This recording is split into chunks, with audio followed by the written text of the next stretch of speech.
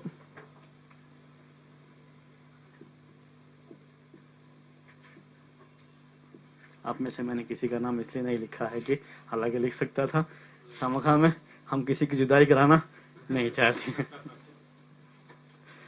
زید اور فاطمہ دونوں کا نکاح ہے اور زید نے فاطمہ کو 3 طلاق دے دی ہے. 3 طلاق سے مطلب کیا ہے؟ تینوں طلاق ہو گئی، الگ الگ موقع پر جو ہے اس کو طلاق دے دیے اور سب کے لحاظ سے کیا ہو چکی ہے؟ 3 طلاق ہو چکی ہے، جس کو طلاق مغلظہ یا طلاق بتہ جو بھی الفاظ ہم استعمال کریں. اب یہ فاطمہ کے تعلق سے یہ حکم ہے شریعت کا کہ یہ اس وقت تک اب زید کے لیے جائز نہیں ہے، اس کے لیے نکاح کرنا جائز نہیں ہوگا جب تک اس کا نکاح کسی اور سے نہ ہو جائے، شادی نہ ہو جائے، اس کے ساتھ جو ہے یہ رہ نہ لے، تب تک اس کا نکاح زید سے نہیں ہو سکتا. یہ شریعت کا ایک مسئلہ ہے. فاطمہ زید کے لیے حرام ہے، فاطمہ زید کے لیے حرام ہے. اب اس کے بعد کیا ہوتا ہے؟ زید